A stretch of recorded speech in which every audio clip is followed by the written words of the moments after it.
Oi pessoal, essa aqui é a aula de aço na construção civil.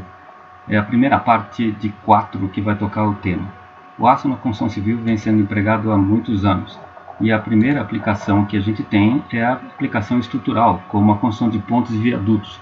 Nesse caso aqui, o viaduto Santa Ifigênia, onde o material aço é utilizado como elemento estrutural principal. Toda estrutura é feita em aço.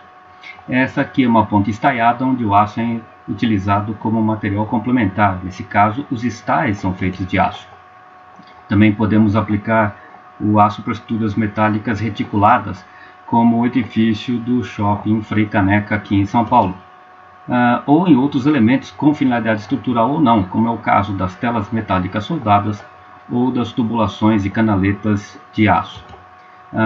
Existem também aplicações muito importantes não estruturais, como os caixilhos, sejam de portas ou janelas, ou mesmo as pias e tanques produzidos com aço inox. Mas na disciplina a gente vai focar principalmente o uso do vergalhão. O vergalhão é o principal elemento de reforço do concreto armado, e nós temos barras e fios sendo empregados em grandes volumes e em algumas aplicações com alta taxa de armadura, como essa base de torre eólica que é apresentada aqui nessa imagem. Também podemos utilizar o aço como fios e cordoalhas para concreto protendido, onde o aço trabalha tensionado. No caso do concreto armado, a gente chama de armadura frouxa. No caso do concreto protendido, nós chamamos o aço nessa estrutura como armadura ativa. E o que é o aço? Basicamente é uma liga metálica composta fundamentalmente por ferro e carbono num teor menor do que 2%. Esse teor baixo faz com que, e a própria dimensão do íon carbono faz com que ele tenha a sua composição na liga como uma inserção intersticial. Ele entra em pequenos defeitos e lacunas da estrutura cristalina do ferro. Existem outros elementos de liga, como cromo, manganês e níquel, e também vários elementos contaminantes como enxofre, silício e fósforo, que podem alterar sensivelmente o comportamento do aço. Fundamentalmente, nós temos que diferenciar o que é aço e ferro. O ferro é basicamente o elemento químico puro, o Fe. O ferro gusa é um produto intermediário da fabricação do aço, onde o teor de carbono é superior a 2%, podendo chegar a 3%. E o ferro fundido é uma liga de ferro cujo teor de carbono é superior a 2%, ou seja, é um produto final com elevado teor de carbono e, por consequência, vai ter um comportamento muito frágil e com baixo ponto de fusão. A produção do aço primário vem da matéria-prima, onde a gente produz o coque a partir do minério de ferro e do carvão, com adição de cal para correção. Esse material vai para o alto forno, com uma temperatura de 1500 graus centígrados, onde ele é fundido. A parte sobrenadante, a parte que flutua, é o que a gente chama de escória de alto forno, que é um refúgio da produção do aço, um resíduo. E do alto forno nós vamos ter o ferro gusa com teor de carbono de 3%. Esse ferro gusa é levado para a aciaria, onde esse teor de carbono será reduzido.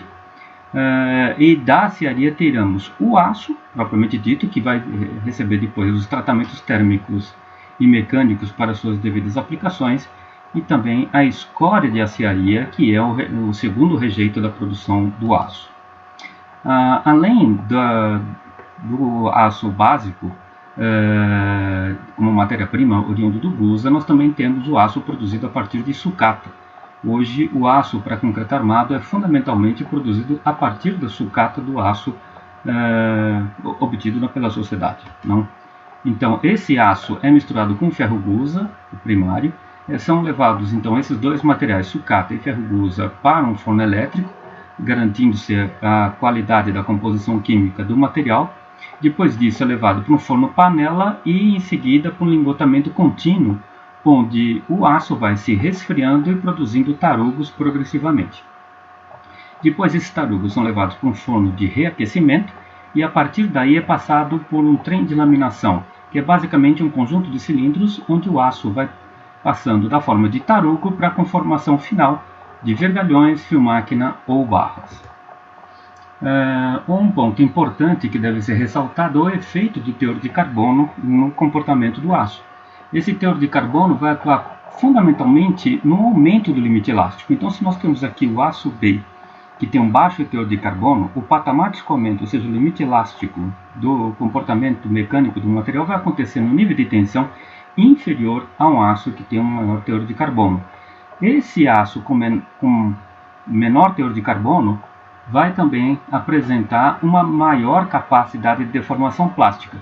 Então, à medida que nós aumentamos o teor de carbono, nós aumentamos o limite elástico ou a tensão de escoamento e também diminuímos a capacidade de deformação plástica do aço. E como isso acontece? Basicamente porque o início do patamar de escoamento, o final do limite elástico e as deformações plásticas ocorrem no aço por movimentos de discordâncias que são defeitos bem típicos da estrutura cristalina do aço. Nesse caso, nós vamos ter a movimentação por uma movimentação de um ponto de concentração de tensões. Como na lagarta existe uma concentração de tensões aqui na traseirinha da lagarta, que vai se movendo progressivamente para diante para que a lagarta consiga se mover. No caso do aço, essa movimentação do plano cristalino ocorre pela movimentação desse ponto de concentração de tensões, que é a discordância. Quando nós aumentamos o teor de carbono, é como se nós aumentássemos o coeficiente de atrito dessa movimentação do plano cristalino, travando essa movimentação aqui, justamente na discordância. O íon carbono entra nessa posição e dificulta a movimentação desses defeitos e, consequentemente, aumenta o limite elástico e diminui a capacidade de deformação plástica do material.